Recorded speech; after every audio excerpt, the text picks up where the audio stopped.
Bueno, buenas tardes, buenas noches, según desde donde nos escuchéis y nos veáis.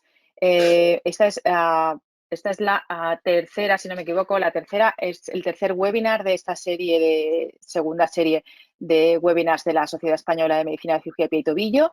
Eh, bueno, muchas gracias sobre todo a Acuña Fombona, que gracias a ellos nos permiten hacer estas webinars, y en este caso, pues gracias al ponente y al moderador, que a continuación podréis contar con ellos. El moderador será el doctor Albert Ginés, es el coordinador de la unidad de Pie y Tobillo del Hospital del Mar, y bueno, os dejo con él, que nos introducirá al ponente pieza que tenemos hoy. Hola, buenas tardes a todos. Primero, agradecer a todos los asistentes vuestra presencia aquí en este webinar. Hoy tenemos como ponente al doctor Miguel Domínguez. Miguel Domínguez es nuestro delegado regional en Extremadura de nuestra sociedad de la SEM. Es médico especialista en pie y tobillo, trabaja en el complejo hospitalario universitario de Mérida, y él tiene muchísima experiencia en el tratamiento de patología en el pie y tobillo con fijadores circulares, y de eso va su charla hoy, y esa es la experiencia que nos va a presentar. Así que, sin más dilación, a Miguel, cuando quieras, puedes empezar la charla. Bueno, buenas noches a todos. Muchas gracias, Sandra, muchas gracias, Alberto, muchas gracias también al doctor Tejero, al coordinador de formación de la SEM, y a toda la SEM por darnos este espacio de formación, y sobre todo para poder compartir entre todos los compañeros de la SEM todo lo que pueda ser de tobillo y pie y la experiencia que podamos tener cada uno de nosotros. Quiero también agradecer el soporte a Marcos Muñiz, a toda Acuña, por hacer realidad todo esto, y creo que este huequecito, este espacio no es de Miguel Domínguez, sino que es también de compañeros muy importantes en el uso de fijadores externo-circular, como son Juan Antonio Constantino Cabrera y Néstor Muñoz Cortega, ¿vale? Cuando la SEM nos planteó la opción de dar un webinar de fijación externa circular con casos de tobillo y pie, nos planteamos la opción de hacer una introducción muy descafeinada, porque ya de por sí el tema es bastante amplio y sobre todo con una curva de aprendizaje inicialmente un poquito elevada, pero nuestra intención va a ser intentar simplificar al máximo e intentar mostrar a través de casos clínicos qué podemos ofrecer con el uso de la fijación externa circular como otras alternativas de tratamiento para ciertas situaciones que vamos a ir encontrando, ¿vale? Vamos a describir, ya digo, muy brevemente en qué podríamos utilizar y en qué consiste la fijación externa circular, que ha cambiado mucho en los últimos 15 años, ¿vale? Evidentemente todos conocemos los fijadores externos circulares clásicos, donde con sistemas de aros abiertos, cerrados, complejos o simples, pues podríamos aplicar fuerzas distractoras o compresoras, o crear bisagras o motores donde poder corregir fuerzas, corregir deformidades a base de fuerzas multiplanares. La evolución en los últimos años básicamente ha ido dirigida en dos campos. Por un lado, por la parte del hardware, por decirlo de una forma, con la creación de esas bisagras virtuales en las combinaciones de barras telecopables, que son los extrus, ¿no? Que al fin y al cabo son motores que se acortan o se alargan y que combinados con otros motores acompañantes entre esas dos plataformas, que son los aros, pues nos crean combinaciones de vectores que van a corregir la deformidad tridimensionalmente. Y por otra parte, esto cambió y evolucionó en los últimos 15 años, como ya digo, con el avance en la planificación preoperatoria y postoperatoria en el uso de la fijación externa circular. La programación digital nos permitió no solamente pasar del papel del calco de cebolla a la pantalla del ordenador, sino simplemente nos permitió crear una versatilidad mucho mayor, tanto en la planificación y en la aplicación del fijador externo, tanto en el tiempo pre como postoperatorio, ¿vale? Evidentemente, tanto en el uso de fijadores externos circulares clásicos como avanzados, la selección del paciente y del caso es muy importante, como con todas las técnicas quirúrgicas, pero sí es cierto que por las peculiaridades de la técnica, pues quizás la selección y la educación previa del paciente se hacen casi capital. Como hemos avanzado anteriormente, podríamos simplificar los montajes clásicos del Ilizarov, del Sheffield, de esos fijadores externos circulares iniciales, donde creamos una serie de bisagras físicas con motores y con puntos de rótula, y podríamos tener el equivalente mucho más simplificado y mucho más versátiles con los hexápodos, con lo que fue el TSF, que fue el primero que se introdujo en el mercado, donde las bisagras y los rotores y los motores son virtuales por las combinaciones de fuerza que hemos estado dando. Hay muchas diferencias, no vamos a entrar en ellas, pero básicamente es que en los sistemas clásicos de fijación externa circular se exigía una planificación preoperatoria matemáticamente relativamente compleja y laboriosa, y aunque hubo una gran versatilidad de implantes y de aros y de combinaciones que hoy sigue siendo vigente y que muchos centros siguen utilizando incluso de forma combinada con los hexápodos actuales, pues la planificación preoperatoria debía ser muy exquisita, puesto que luego no había mucha posibilidad de cambio en el tiempo postoperatorio. Prácticamente esta sería como la diferencia más sustancial o más importante, que yo creo que casi todo el mundo le animó a dar el salto de la fijación externa clásica circular al uso de hexápodos, porque permiten el tiempo postoperatorio, es decir, cuando ya hemos sacado al paciente de quirófano, diagnosticar o detectar posibles hipo o hipercorrecciones y volver a modular sin necesidad de volver a reintervenir al paciente.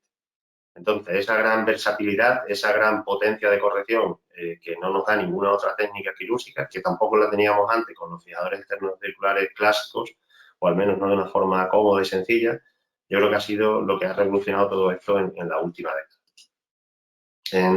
Cuando nos enfrentamos a un caso de un fijador externo circular o que donde nos vamos a planear un caso de fijación externo circular, tenemos que hacer lo mismo que hacemos cuando hacemos una planificación preoperatoria con una reducción abierta y una fijación interna. Es decir, debemos de identificar puntos coincidentes de la deformidad que vamos a intentar enlazar de nuevo para corregir esa deformidad. Debemos de definir primero la deformidad en todos los planos. Esto debe ser algo obligatorio también con el uso de la fijación interna, ¿vale?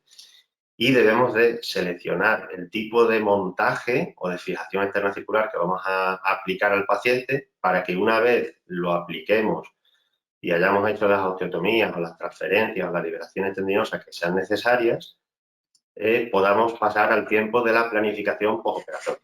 Para la planificación postoperatoria van a ser imprescindibles radiografías o proyecciones AP lateral en todas y cada uno de los aros que pongamos, ¿vale?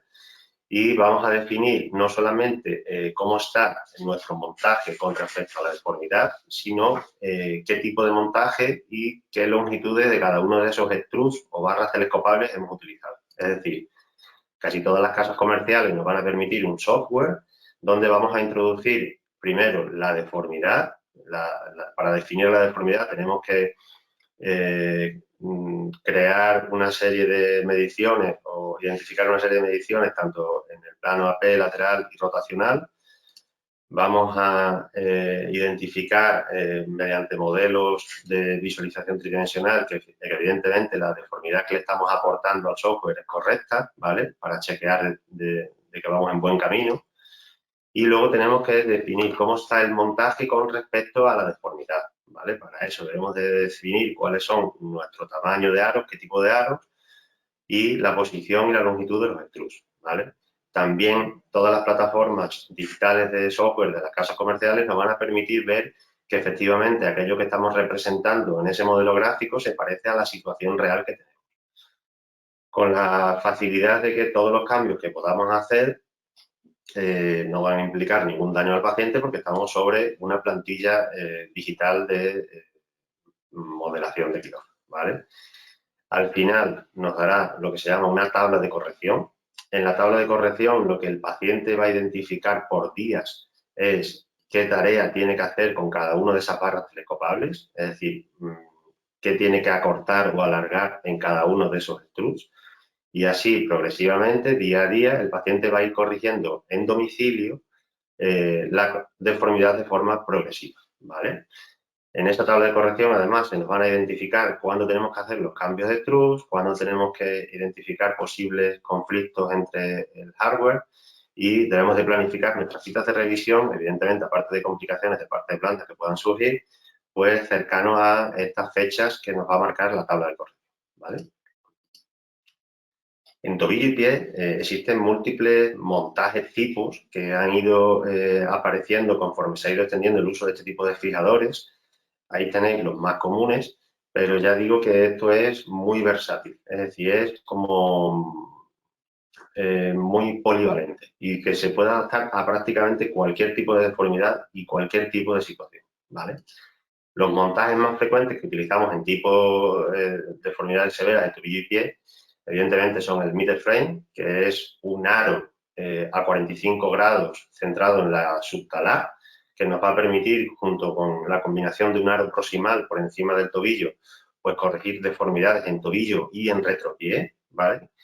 Y la combinación con un aro normalmente abierto en antepié, que nos va a permitir corregir deformidades en medio y antepié, ¿vale? Esta combinación, evidentemente, como todos podemos decir, es muy polivalente, ¿vale? Y puede corregir deformidades en cualquier tipo de plano, tanto de tobillo como retropié, como de medio pie. Crea dos puntos de bisagras, que son los que tenemos ahí a la izquierda, y es una de las combinaciones más frecuentes, más sencillas de aplicar, ¿vale? Y que vamos a utilizar en muchísimas ocasiones, ¿vale? Y luego tenemos también el back frame, que para pies con osteopenia muy importante o que tienen un tamaño muy pequeñito, nos permite aumentar la cantidad de fijación, la estabilidad del montaje, también con dos puntos de bisagra, existe el back frame horizontal y ortogonal, ¿vale? Y nos va a permitir, sobre todo, afianzar una corrección extemporánea de la parte del tobillo y del retropié habitualmente, aunque esto no es siempre así tan rígido, con una deformidad, una corrección mucho más potente en medio y antepié, ¿vale? Estas dos configuraciones son las más utilizadas en tobillo-pie, aunque ya hemos visto anteriormente que hay muchas más. Y yo creo que con esta pincelada, con esta descripción somera, pero yo creo que intencionalmente esquemática de qué consistiría el uso de fijadores externos circulares para la corrección del tobillo y pie en deformidades severas, yo creo que vamos a pasar directamente a los casos. He intentado seleccionar casos de deformidades neurológicas, casos de problemas séptico o tumoral, evidentemente casos de deformidad severa por diabetes, es decir, una neuroartropatía de Charcot y algún caso traumático, ¿vale? Vamos a empezar por la situación más frecuente, como son las deformidades neurológicas. Para eso he seleccionado un caso que vamos a encontrar habitualmente en las consultas de tobillo y pie, aunque no suelen ser tan evolucionados. Este es un caso de un señor con un Charcot-Marie-Tooth tipo 1, con una historia familiar positiva en ascendencia y descendencia, ¿vale? Autónomo, agricultor, con un único antecedente importante que nos influye mucho en el tema de las deformidades y las posibles opciones quirúrgicas, es el que es un fumador muy importante. Y este señor se había intervenido en varias ocasiones en la infancia, había utilizado todas las medidas ortopédicas correctoras conocidas y más. Los tutores ortopédicos ya no le resultaban suficientes y prácticamente el señor ya venía a la consulta diciendo que ya le resultaba imposible el poder deambular, ¿vale? Este es un vídeo de la marcha de este paciente, donde vemos que los correctores ortopédicos, las botas de seguridad ya le resultan prácticamente insuficientes. Trabajador autónomo, agrícola, alta demanda funcional. Entonces, en este tipo de casos, donde el paciente además ya no es por el dolor, porque no son pacientes que tengan un gran dolor, pero sí por ulceraciones repetidas en todo lo que es el dorso y la parte lateral del pie y por problemas grandes de alto consumo energético de la deambulación, pues se le planteó una combinación de fijación externa circular y otras técnicas de fijación interna, ¿vale? Esos son los estudios de radiología en carga, tanto anteroposterior como estudios de tomografía, ¿vale? Le planteamos con esos estudios de tomografía, donde veíamos que había una gran degeneración articular, tanto también en el estudio de resonancia, no solamente en la articulación del tobillo, sino también en la subtalar y en el medio pie, pues el uso de la corrección de fijación externa circular para corregir la deformidad sin poner las estructuras en riesgo, sobre todo el paquete vasculonervioso medial en riesgo, pues una corrección con el fijador y luego una combinación con un clavo de artrodesis. Comenzamos con el lado izquierdo. Habitualmente en este tipo de pacientes solemos hacer un abordaje muy parecido al del pie zambo infantil, es decir, hacemos un abordaje posterior con un alargamiento en Z del Aquiles y todas aquellas estructuras tendinosas que estén retraídas, capsulotomía dorsal, medial, liberación de partes blandas también incluso externas y siempre evidentemente referenciando el paquete vasculonervioso medial y todas aquellas estructuras en riesgo que puedan lesionarse. Cerramos, ponemos al paciente de nuevo de cúbito supino y en este caso, como ya digo, la planificación que solemos hacer por experiencia que hemos ido acumulando con otros casos es la de combinar el fijador externo circular con el clavo de artrodesis posterior. Ponemos al paciente de cúbito supino y utilizamos el meter frame, la configuración inicial que os comenté, con ese aro a 45 grados centrado sobre el seno del tarso, ¿vale? Para corregir no solamente la deformidad del tobillo, sino también la deformidad del medio y antepié, ¿vale? En las primeras fases de la corrección, como hacemos en el uso de fijación externa circular de tobillo y pie y en otro uso de fijación externa circular en otras deformidades, lo que solemos hacer es distraer, ¿vale? Para que cuando nosotros empecemos a corregir no haya un conflicto entre los fragmentos óseos que vamos a distraer. Así podemos identificar en las primeras fases cómo el tobillo se diastasa y cómo identificamos también el foco de osteotomía que hemos hecho en medio pie para corregir la deformidad, ¿vale? Vamos viendo en visitas sucesivas cómo se va corrigiendo la deformidad conforme el paciente va aplicando esa tabla de corrección que hemos mostrado antes, ¿vale? Y vemos cómo el tobillo va adoptando una forma normal y el astrágalo va centrándose en el eje con el primer metatarsiano, corrigiéndose también la deformidad de medio pie, ¿vale? Este caso empezó siendo así, ¿vale? Y acabó con ese resultado, ¿vale? Como veis, el pie izquierdo quedó mucho más corregido que el pie derecho. El tobillo derecho quedó en una eversión relativamente importante, ¿vale? Porque empezó a tener problemas con el paquete vasculonervioso medial. Y aunque el resultado radiológicamente en el izquierdo es muy bueno y en el derecho podría ser catalogado como mejorable, el resultado funcional y clínico para el paciente fue muy importante. Esa es la radiografía lateral del tobillo izquierdo, del pie izquierdo, ¿vale? Donde ya tenemos un pie plantígrado. Y ese es el resultado en el tobillo derecho, donde el tobillo está muy bien alineado, pero el medio pie sigue teniendo un cierto grado de supinación.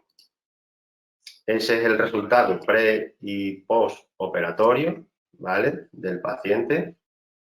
Y vemos, perdón, que la corrección es bastante importante y donde vemos que, a pesar de persistir esa supinación del tobillo y del retropié derecho, el paciente ha conseguido deambular incluso descalzo, que para él era algo impensable previo a la cirugía, ¿vale?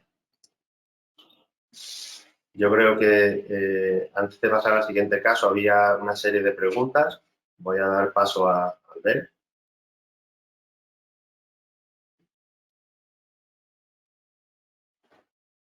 ¿Quieres que pase la primera pregunta, Miguel? Sí, Sandra, pasa el primer sondeo. Eso es. Perfecto.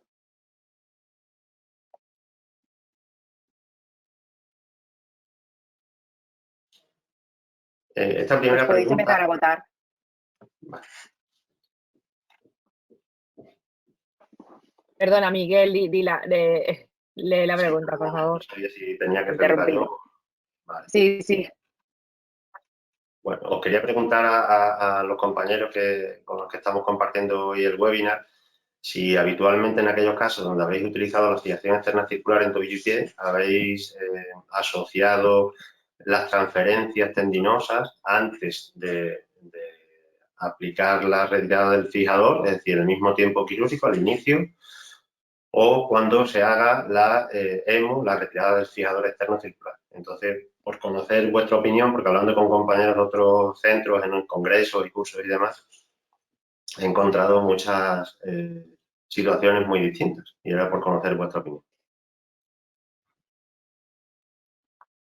Vale, pues Miguel, cuando haya votado más o menos un 50%, que ahora se están animando ya a votar, cerrar el sondeo y pasaré los resultados.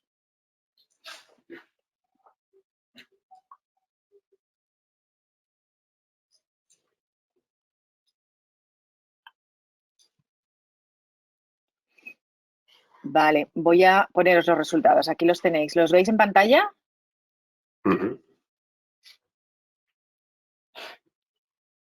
Vale, parece que al final hay también mucha ambivalencia en los resultados, ¿no? Con lo cual es un tema que todavía está muy en tierra de nadie, en el sentido de que evidentemente son casos muy heterogéneos, ¿no? Y donde quizás pues todas las opciones son casi correctas. Sí es verdad que nosotros en este tipo de casos preferimos hacer las transferencias tendinosas junto con la retirada del fijador, ¿vale? Pero ya digo que existen múltiples opciones, múltiples casos y que yo creo que casi que todas las opciones son correctas, ¿de acuerdo? Pues vamos a seguir con el segundo caso. He elegido un caso de una artritis séptica, una osteomielitis crónica de tobillo y pie de una paciente joven. Es un caso aparentemente banal, esa charla que recuerdo de Manuel de algún congreso de esa no tan banal fractura de tobillo de la guardia, ¿no? Pues en principio es una fractura, luxación de tobillo bimareolar de una señora joven sin antecedentes personales importantes que sufre una caída fortuita con una inversión forzada, que en principio se interviene de urgencias. Ese es el control radiológico que tenemos inicialmente, aparentemente con una reducción y una síntesis correcta, ¿vale? La paciente de forma reiterada en las consultas postoperatorias inmediatas empieza con un dolor, con signos inflamatorios locales, con manchado de la herida quirúrgica. Esto todo fue revisando la historia de la paciente conjunto con ella. Y comenzó, según viene reflejado en la historia, pues con un manchado purulento que necesitó en los primeros meses de la cirugía, pues cultivos, antibióticos adaptados a los cultivos y a los antibiogramas, 3 limpiezas quirúrgicas en el postoperatorio inmediato. La primera se hizo en la tercera semana, ¿vale? Por licencia de la herida externa. Y la cosa, revisando la historia, no fue evolucionando favorablemente, ¿vale? Los cultivos fueron saliendo para gérmenes cada vez más resistentes a distintos antibióticos. 4 cirugías más, 11 meses, pseudoartrosis atrófica infectada, con colapso de la línea articular, con destrucción ósea, destrucción articular. Y nosotros recibimos a la paciente pues cuando ya llevaba casi año y medio, con 7 cirugías, nueva limpieza, estimulan, 2 meses de antibiótico intravenoso, en una situación funcionalmente mala e incluso biológicamente también bastante desfavorable, ya no solamente para el tobillo, sino para el miembro de la paciente, ¿vale? Ampliamos evidentemente las pruebas de imagen con estudios de resonancia magnética, con estudios de gammagrafía ósea, PET-TAC, y encontramos que evidentemente aparte de la destrucción articular existen imágenes de acceso de colecciones alrededor de la articulación con trayectos donde antes había material de osteosíntesis con defectos óseos importantes, ¿vale? Y donde en la resonancia magnética con contraste en las pruebas de imagen más avanzadas vemos que la destrucción articular ya no solamente afecta a la articulación tibiotalar, sino que la epífisis distal del peroné prácticamente está totalmente destruida, ¿vale? Entonces, ante esta situación, paciente joven, con año y medio de evolución, con una evolución, como estamos viendo, bastante desfavorable, nos planteamos una resección tumoral del foco a través del abordaje externo, un acortamiento de esa pierna para poder hacer un cierre sin necesidad de una cirugía plástica muy compleja, ¿vale? Y la aplicación de un fijador externo circular para no solamente tratar esa infección, ¿vale?, sino para poder aplicar a nivel proximal un posible transporte óseo, ¿vale?, para corregir esa dismetría secundaria que pudiera surgir a la paciente una vez resuelta la infección, ¿vale? Esas son las radiografías anteroposterior y lateral del montaje, lo que hemos visto antes, ¿vale?, con la línea de osteotomía metafiso-diafisaria proximal de la zona de transporte y el foco de resección distal en la articulación del tobillo, ¿vale? Esas son imágenes del postoperatorio inmediato, donde vemos que hemos hecho un montaje muy sencillo, que esto se podría haber hecho con fijador externo circular clásico, solo que evidentemente teniendo la posibilidad de combinar un fijador externo circular con hexápodos, donde pudieran corregirse incluso posibles desasaciones en el postoperatorio, pues optamos por esta opción, ¿vale? Se aplicó Stimulant de nuevo para intentar tratar la infección, porque los gérmenes seguían siendo con antibiogramas muy resistentes a fármacos orales. Y en sucesivas visitas fuimos viendo cómo la paciente fue evolucionando muy bien de la infección, de los signos inflamatorios, PCR y USG fueron descendiendo de forma progresiva, ¿vale? Y fuimos viendo cómo a través del foco ese infeccioso en la herida externa del tobillo ya dejó de salir material y se consiguió tratar inicialmente la infección. A partir de ese momento empezamos a aplicar la distracción del foco, es decir, a aplicar el transporte diafisario de la tibia, ¿vale? Y empezamos a darle movilidad a los dos aros proximales con ese transporte de ese segmento diafisario. Y esas son imágenes de cómo fuimos corrigiendo la deformidad a nivel del tobillo y fuimos consiguiendo ese transporte óseo a nivel metafiso diafisario proximal, ¿vale? Ese es el segmento a transportar después de la resección de la epífisis del peroné y la osteotomía fibular proximal. No hubo grandes problemas con respecto a la membrana, ¿vale? Y esas son radiografías postoperatorias de cómo fuimos viendo que se iba corrigiendo todas las deformidades en todos los planos, ¿vale? La posición completa del segmento de resección distal tibial y del segmento de resección de lo que quedó de astrágalo, ¿vale? Y ese es el resultado postoperatorio a la retirada del fijador. Esta señora estuvo 8 meses con el fijador externo, ¿vale? Radiografías para comprobar también que no hubiera una deformidad rotacional asociada en el caso, ¿vale? Y telemetría para comprobar que se había restaurado no solamente la longitud de la pierna, sino la alineación del miembro, ¿vale? Creemos que en este tipo de casos el uso de la fijación externa circular tiene cabida como alternativa a la amputación, ¿vale? Y como opción de tratamiento para evitar dismetrías o posibles desasaciones muy importantes que podrían ocurrir con otro tipo de técnicas quirúrgicas donde no se pudiera conseguir un alargamiento óseo correcto, ¿vale? Este es un vídeo que nos mandó la paciente en su domicilio de la marcha. Podemos ver los estigmas de las fichas en la parte del tobillo y la cara anterior de la pierna izquierda. Evidentemente esta señora consigue esa deambulación porque tiene un tobillo atravesado con correcciones ortopédicas, descalza tiene una cojera evidente, pero consigue una marcha, una deambulación que evidentemente después de resolver una infección y un problema muy serio en la pierna, pues le resulta más que satisfactorio. Y yo creo que había también otro turno de preguntas antes de pasar al siguiente caso. Albert. Sí, paso el sondeo, ¿no? ¿Querías que pasara, Miguel? Sí, no sé si Albert tenía alguna pregunta para esto. Yo creo que esta pregunta la podemos lanzar después del Charcot, si os parece, Sandra, ¿no? Yo creo que si acaso explica el del Charcot a Miguel y lanzamos luego este sondeo, si te parece. Venga, vamos. Vale, perfecto. Como tercer caso, yo creo que hay muchos compañeros en la SEM que en los últimos años han acumulado muchísima experiencia en el tratamiento de la neuroartropatía de Charcot, en el tratamiento del pie diabético con graves deformidades, ¿no? Y yo creo que es un tema que nos va a tocar sufrir a todos, nos está tocando sufrir a todos y que es es una patología que va en ascenso y que gracias a muchos compañeros que han conseguido crear unidades de tobillo, o sea, de pie diabético y con experiencia acumulada en este tipo de técnicas, pues se han ido extendiendo y se han ido familiarizando en más centros compañeros con el uso de fijación externa circular en este tipo de situaciones, ¿vale? Yo traigo aquí también un caso de una deformidad bilateral, donde empezó en un paciente relativamente joven, diabetes mellitus de larga evolución, acompañado por una historia de alcoholismo, con una deformidad severa progresiva en ambos pies, más en el lado izquierdo, que fue por donde comenzó. Y es una historia muy típica, ¿no? De una rotura de la línea de medio pie con un equinismo severo del retropié, con un mal perforante plantar acompañado. Vemos que ya es un pie que tiene historias de relaciones previas, con amputaciones incluso parciales de algún radio por osteomielitis previas y demás, ¿vale?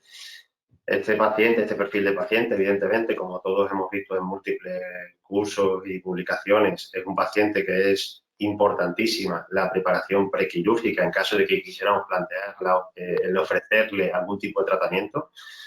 Es capital que haya pues alguien de enfermería habitualmente que se encargue de la educación diabetológica del paciente, del control de esas cifras de hemoglobina glicosilada, porque si no existe un compromiso por parte de este perfil de paciente, y no solamente un compromiso, sino una demostración de que evidentemente va a hacer las cosas bien, no tiene sentido el plantearle ni este tipo de técnica, ni este tipo de opciones, ni cualquier otra, porque va a ir mal, porque es fundamental el control de la glucemia para poder obtener un buen resultado, tener alguna opción de algún buen resultado.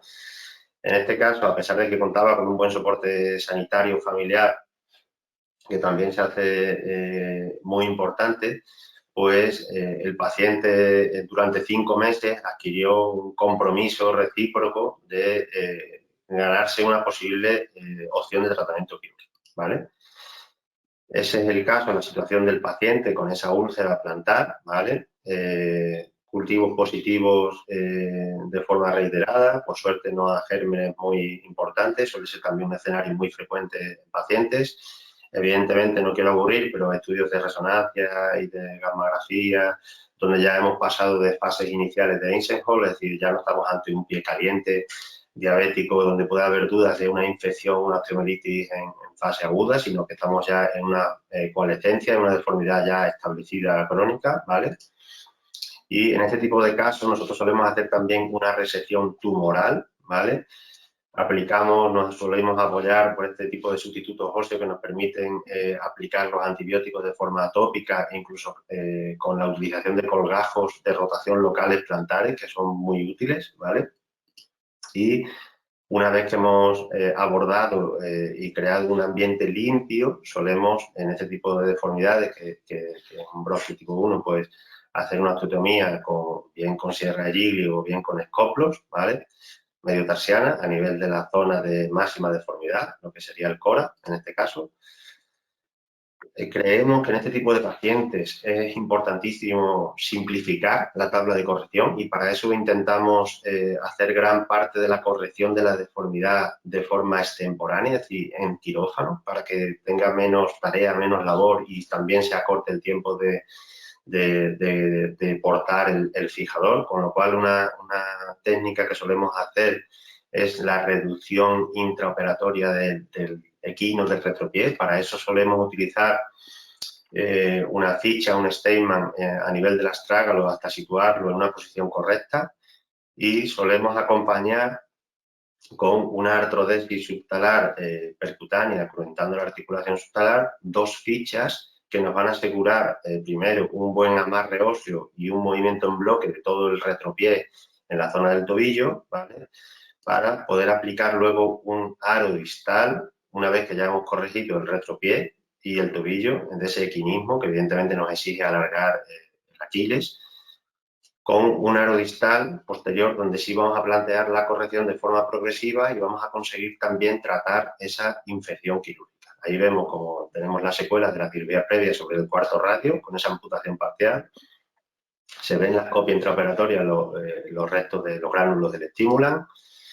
y vemos en visitas sucesivas cómo va evolucionando favorablemente. Es una foto también intraoperatoria donde hemos visto lo que hemos hablado, es decir, esa corrección extemporánea del equino, y con ese tipo de montaje sencillo lo que vamos a corregir es el aducto y el plano con el hexágono, ¿vale?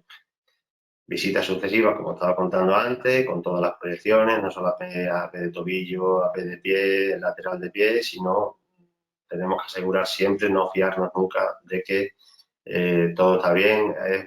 Es difícil a veces mirar entre los árboles, mirar entre los aros, y es muy frecuente tener que repetir proyecciones, pero es fundamental. Y vemos como en este caso hemos ido corrigiendo de forma progresiva esta deformidad tan severa que tenía en retropié. En todos los casos de uso de fijación externa circular se hace imprescindible lo que llamamos la higiene, la limpieza del fijador, el mantenimiento, pero en caso, evidentemente, del pie diabético, esto es capital. Hay que revisar minuciosamente en casa por parte del paciente y en todas las visitas que ninguna aguja, como estaba pasando en el dedito quinto de este paciente, pueda provocar un decúbito, una infección y dar al garete con todo el tratamiento quirúrgico que apliquemos a este tipo de pacientes. Porque ya digo que son pacientes sin sensibilidad, con una anestesia en calcetín, y que no deben de marcharse de nuestra consulta sin revisar que no haya ningún tipo de infección local de agujas, de fichas, de fijador, ¿vale? Ese es este caso, el resultado final. El pie diabético es curioso porque una vez que se infecta es como una crónica de una muerte anunciada, pero que una vez que se controla, la piel cicatriza pues hasta con este resultado, que cuesta ver los agujeritos de las fichas, el abordaje plantar, es decir, cicatrizan con una piel muy agradecida cuando las cosas se hacen bien. Y en este caso el paciente estuvo mucho tiempo de pie hasta que volvió a tener ningún tipo de problema, ¿vale? Me comentabas, Albert, que íbamos a lanzar esta segunda pregunta en este tipo de pacientes, antes de pasar a la siguiente. Sí, si te parece, Sandra, lanzamos ahora el sondeo. Vale. Esta pregunta podría aplicarse al primer caso también, pero es más frecuente y además también es un concepto que se está extrapolando al pie diabético en caso de la fracturología, el combinar la fijación externa circular pues, con otras técnicas quirúrgicas, con otras armas en el mismo caso, es decir, utilizar fijación externa circular con fijación interna de forma combinada, para conocer también vuestra opinión. Si queréis podéis empezar a votar. Sí, están en ello ya. Ya os digo, cuando haya votado más o menos el 50.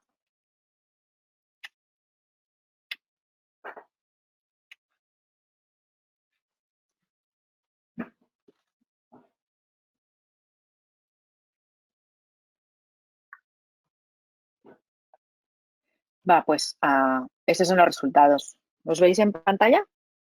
Sí. Sí. Vale. Vale, veo que sí, que la inmensa mayoría, y sobre todo en el caso de pie diabético, soléis utilizar un escenario bastante razonable y frecuente, el utilizar técnicas combinadas de fijación interna con fijación externa. Vale, y ya por último, he traído un caso traumático que incluso vino un poco a colación con la última mesa que tuvimos de casos clínicos en la SECOT en Sevilla, donde planteamos un pequeño debate acerca del uso de los fijadores externos circulares en casos de fracturología que nos puede llegar a todos en cualquier centro, ¿vale? Entonces, este caso vino un poco como casi en seguidumbre de aquella mesa y me pareció interesante, es un caso abierto, plantearlo por lo siguiente, ¿vale? Es una chica joven de 38 años que tuvo una lesión traumática muy desfavorable por aplastamiento en el pie derecho, ¿vale? Vino a urgencias con esa lesión tan severa de parte blanda, ¿vale? Con heridas anfractuosas y con un síndrome compartimental prácticamente instaurado de tobillo y pie, ¿vale? Por esa lesión por aplastamiento. En los estudios de imagen de radiología simple y de TAC se observó que había una lesión muy compleja, una fractura de luxación muy conminuta de la zona del isfrán y una fractura muy conminuta en la articulación calcáneo-cuboidea en la zona de Chopin, ¿vale? Entonces, ante este escenario, los compañeros de urgencia le hicieron una fasciotomía, aseguraron que no hubiera un problema con el síndrome compartimental de la paciente, evidentemente antibioterapia, analgesia, control de diuresis, todas las medidas importantes que establecemos en este tipo de lesiones por aplastamiento, ¿vale? Y ante este tipo de cuadro, de situación tan desfavorable aparentemente, donde quizás el hueso es lo de menos inicialmente, ¿no? Nosotros creímos que una posibilidad para este tipo de pacientes es aplicar un meter frame, sobre todo en la parte distal, ¿vale? Para intentar asegurar que no hubiera una deformidad a largo plazo con una agresión quirúrgica mínima.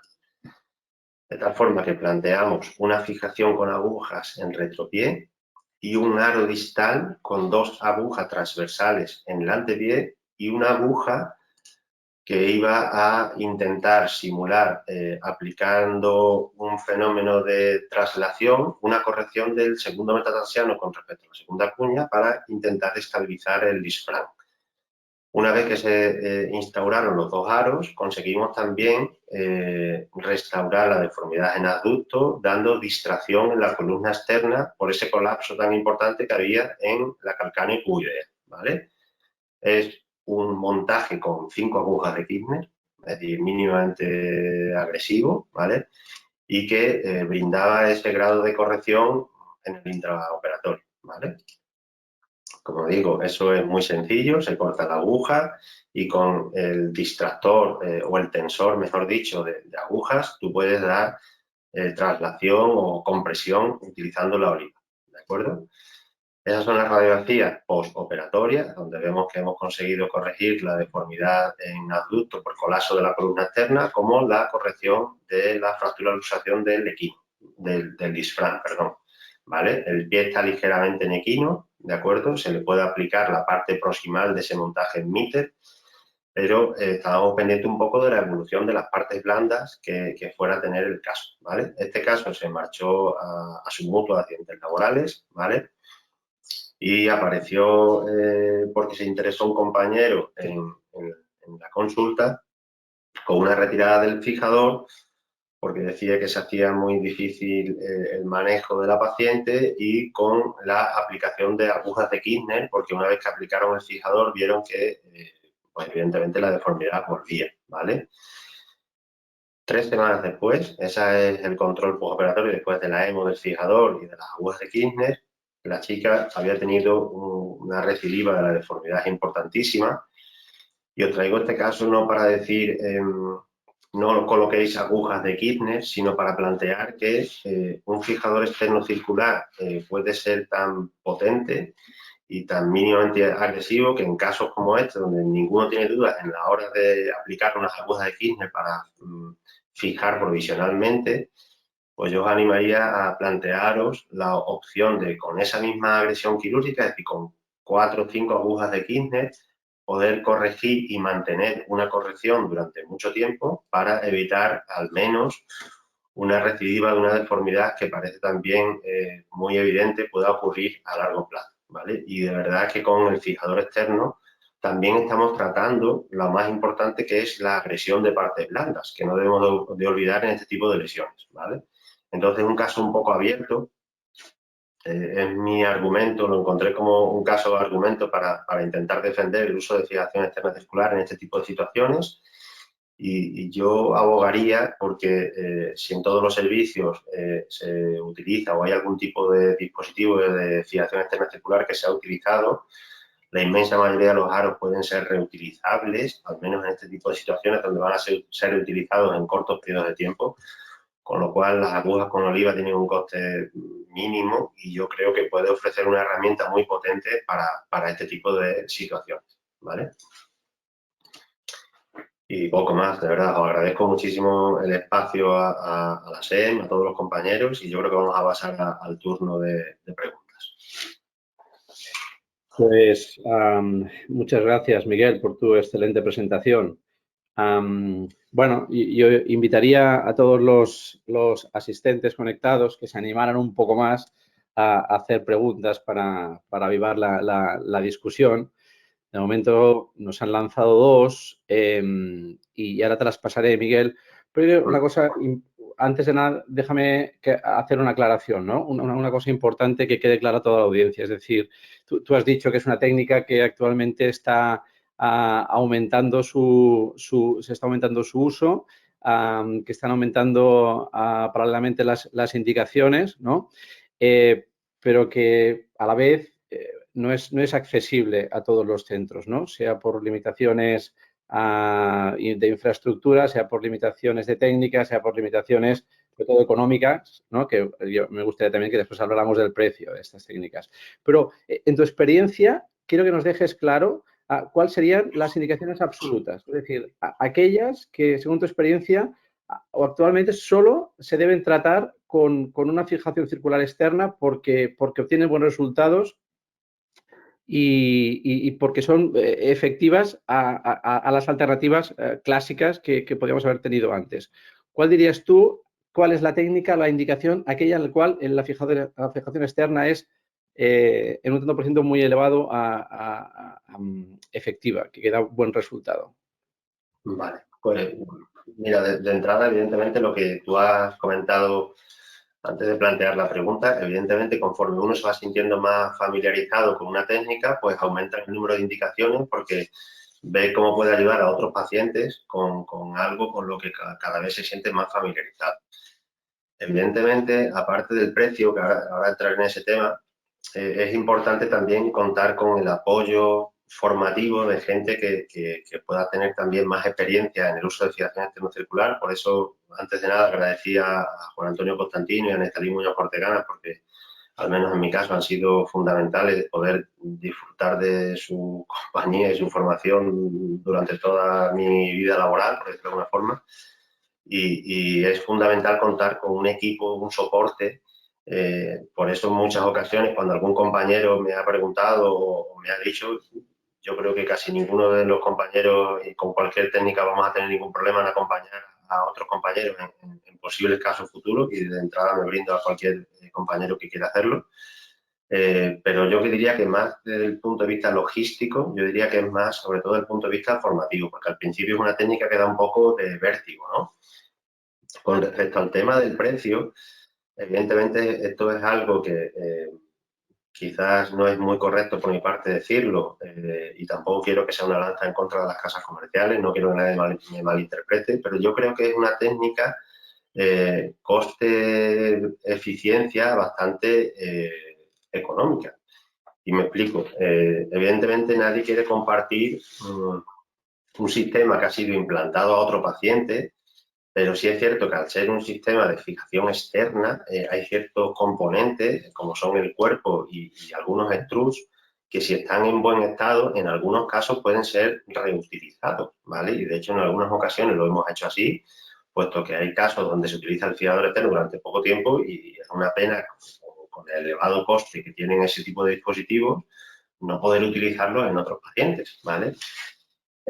Y luego es verdad que este tipo de dispositivos se utilizan en casos donde las alternativas de tratamiento muchas veces son la amputación, ¿vale? Entonces, creo que con la potencia, la versatilidad que tienen, son dispositivos mucho más económicos, mucho más rentables a largo plazo que nuevas cirugías, nuevos ingresos y, por supuesto, el acabar amputando la pierna del paciente. Para mí, una indicación fundamental, donde yo he visto que es extraordinaria, son en aquellos tipos de deformidades muy severas, donde hay ya un foco de infección por ulceración instaurado, es decir, o en deformidades neurológicas o en neuroartropatía de Charcot o en deformidades severas donde ya el apoyo no es que no sea plantígrado, sino que el paciente está apoyando directamente con el mareo interno de la tibia en un pie plano severo o con la epífisis distal del peroné en un pie muy supinado, ¿vale? Entonces, en ese tipo de situaciones yo creo que la fijación externa circular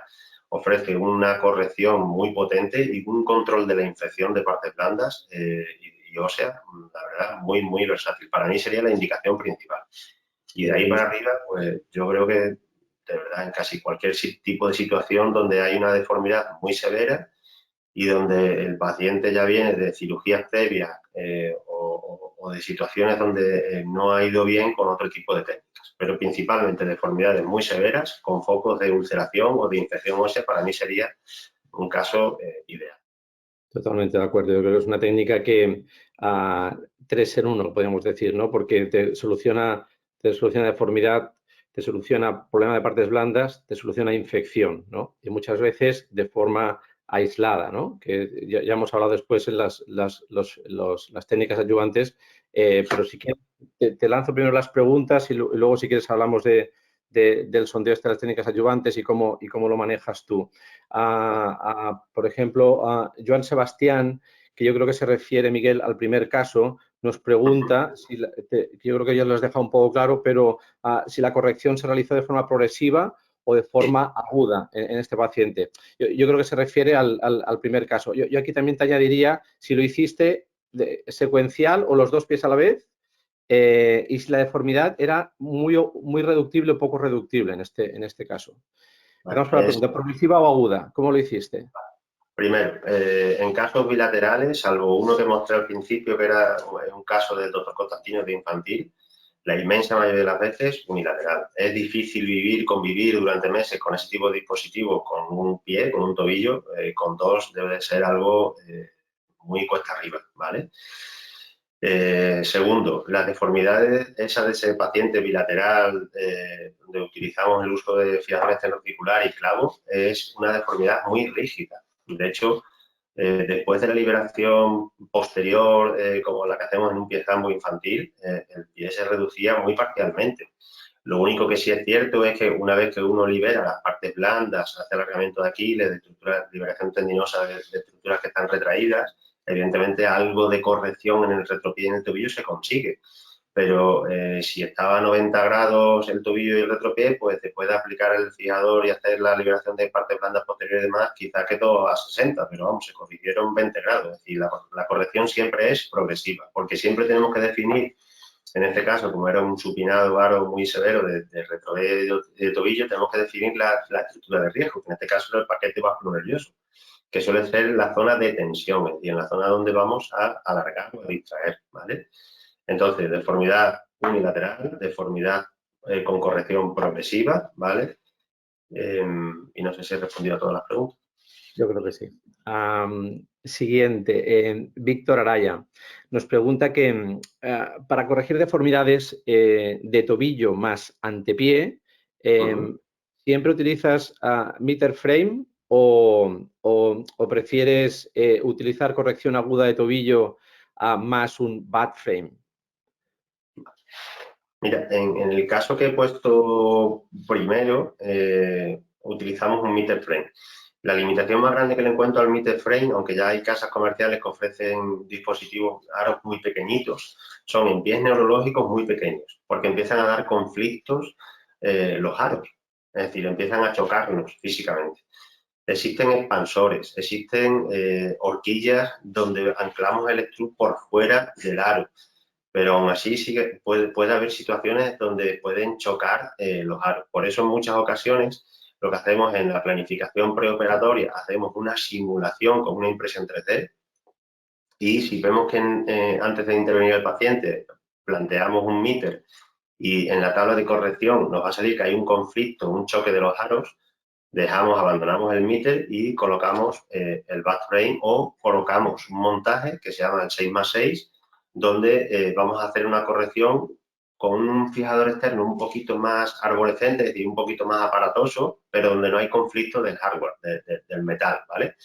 En el caso de neuroartropatía de Charcot, utilizamos lo que nos ha comentado el compañero, es decir, utilizamos una corrección extemporánea del tobillo y el retropié y un aro anterior abierto para corregir el antepié. Es muy sencillo, simplifica mucho las cosas. Lo único que tienes que estar seguro es que cuando haces la corrección extemporánea no vas a tener problemas vasculonerviosos con el paquete medial, pero si tú prevés o bien choque del material, del metal, o bien que va a ser una corrección extemporánea posterior sencilla y no vas a tener problemas vasculonerviosos, no vas a tener problemas de irritación del nervio tibial posterior ni nada, pues es una opción muy, muy plausible. En esa línea, a Miguel, Enrique Sánchez nos pregunta sobre el montaje del charcot también. Y nos dice si en vez de hacer, en ese caso, una corrección progresiva, ¿no? Y hacer una osteotomía lineal y luego hacer una corrección progresiva de ese medio antepié, si te planteas hacer una osteotomía en cuña y corregirlo todo en agudo. ¿Cuál es tu opinión al respecto de esto? Pues mira, en el otro pie, este señor se acabó operando del otro pie, le hicimos eso, le hicimos una corrección extemporánea con una cuña de sustracción dorsal y utilizar el fijador externo como forma de mantener esa corrección, ¿vale?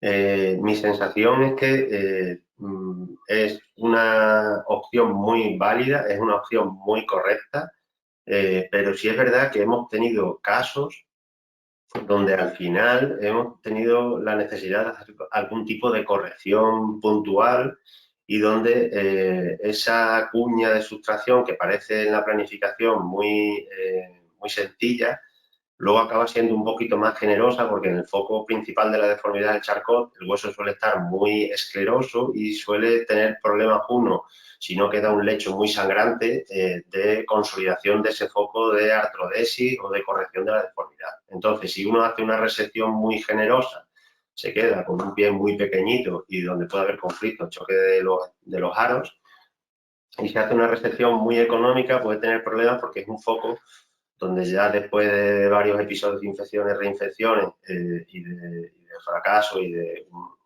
una esclerosis por la fase de evolución de la enfermedad, pues no acabe consolidando ese foco de osteotomía, ese foco de corrección. Cuando no preveas que, o sea, si uno hace una osteotomía, ve que el lecho es bueno, pues plantear una cuña de sustracción dorsal lo hemos hecho, va bien, y lo único que hay que identificar esos dos ítems que puede dar al garete con el caso, pero si no estamos ante ninguna de esas dos situaciones, me parece muy, muy correcto. Y de hecho hay compañeros que utilizan el fijador externo como estabilización y tratamiento de la infección y apenas que ve que la infección se ha resuelto, quita el fijador y pasa unos pins, pasa unos pernos para estabilizar el montaje y eliminar el fijador cuanto antes. O sea que las dos opciones son muy correctas. Perfecto. Y después hay Nicolás Prados, yo creo que toca un tema importante también, ¿no? Y pregunta sobre el paciente.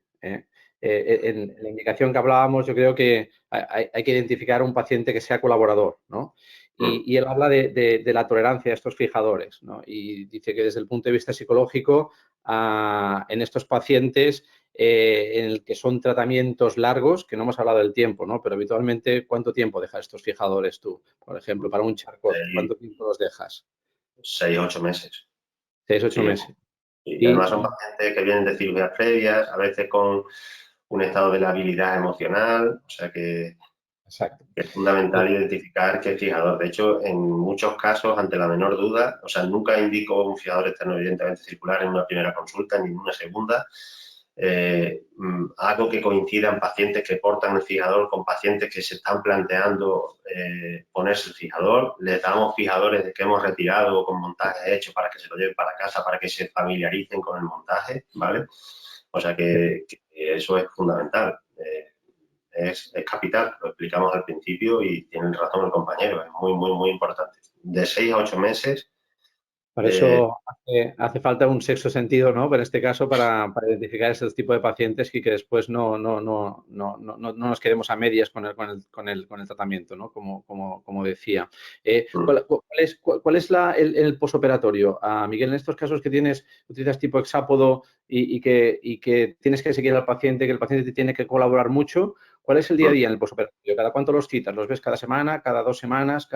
¿Cómo chequeas que el paciente lo haga bien esto? Y nosotros habitualmente lo que solemos hacer, y yo he seguido con la dinámica y quiero seguir con esa dinámica, es intervenimos al paciente, hacemos la planificación postoperatoria esa misma tarde o al día siguiente, dependiendo del turno en el que se opere. Quedamos al paciente ingresado varios días, no solamente para el control del dolor y la antibioterapia intravenosa postoperatoria, sino también para que las dudas que surjan con el fijador en las siguientes 72, en los siguientes 3-4 días, el paciente se vaya para casa sin ningún tipo de duda de cómo funciona o deja de funcionar, aunque se lo hayamos explicado previamente y después. Suelo citar semanalmente al paciente y solemos ofrecer, y esto es muy importante, aquí es capital, enfermería de consulta, es fundamental enfermería de consulta, ofrecer al paciente incluso la posibilidad de que aparezca sin cita en la sala de curas y que la enfermera de la sala de curas esté familiarizada con este tipo de dispositivos. Y luego, si os dais cuenta, en la tabla de corrección que os he mostrado antes, el paciente, y esto es un poco a veces problemático al principio, se le suele ofrecer o bien un teléfono de trabajo, que suele ser el del centro, o bien algún correo electrónico con el que ir resolviendo dudas. Que un paciente se vaya para casa con este tipo de dispositivos sin poder enlazar directamente con el médico responsable, con el equipo responsable, es muy peliagudo y yo creo que es fundamental que haya una comunicación directa. Nosotros solemos citar semanalmente durante las primeras 6 semanas al paciente. En el Congreso de Las Palmas de la SEM de hace unos 4 años, creo recordar, cuando presentamos la tasa de complicaciones en la serie que llevábamos de caso, hablamos de que teníamos una tasa de complicaciones del 60%. La inmensa mayoría de ellas son problemas con las fichas y con las agujas y algún compañero nos planteó si es que estábamos haciéndolo bien o si es que esto era siempre así. Cuando nosotros reflejamos las complicaciones intentamos ser muy realistas, muy sinceros y la verdad es que es imposible que en 6 o 8 meses ningún paciente tenga, o prácticamente imposible, ningún tipo de incidencia con alguna aguja, alguna ficha. Entonces, la monitorización, sobre todo las primeras 6 semanas, es muy importante, sobre todo durante el periodo de corrección y sobre todo durante el tiempo en el que el paciente se está adaptando al dispositivo. Entonces, semanalmente, con la posibilidad, con la puerta abierta de enlazar directamente con sala de curas y con el equipo. Sí, y en este sentido iba también la pregunta de Enrique Navarrete, que para enlazarlo un poco, yo creo que con esto lo podríamos ya finalizar porque ya estamos en tiempo, es cómo calculas el movimiento de los struts, ¿no? Cómo calculas la planificación, es decir, haces una planificación preoperatoria, una posoperatoria, haces ambas, ¿no? Y cómo esto después lo extrapola al paciente, que esto yo creo que es un poco, ya lo has planteado tú, ¿no? Pero bueno, haces una pre, haces una post, haces las dos. ¿Cómo lo planteas? La planificación de cuánto se deben mover esos struts, ¿no? Y después lo extrapolas al paciente. Sí, habitualmente lo que solíamos hacer antes de contar con la impresión 3D es que tú metías los parámetros de la deformidad en la plataforma, pues cuando incluías al paciente en lista de espera, cuando le planteabas la corrección. Como tú tienes la longitud, la medida de los aros, podías hacer una simulación en casa de cuál podría ser el montaje y te sale una tabla de corrección. Y normalmente suele ser con una velocidad de 1 milímetro día, ¿vale? Una vez que tú defines la estructura de riesgo y dónde está la estructura de riesgo, suele salir una tabla de corrección aproximadamente, incluso en deformidades muy severas, entre 20 y 40 días, ¿vale? Es decir, en un mes, mes y medio, la inmensa mayoría de las deformidades suelen estar corregidas, ¿vale? Otra cosa es que primero quieras distraer y controlar la infección y luego la corrección de la deformidad, pero habitualmente en mes y medio suelen estar corregidas casi que todas las deformidades, salvo algunas muy extremas o que tengas alguna incidencia y tengas que parar la de corrección por dolor o alguna historia.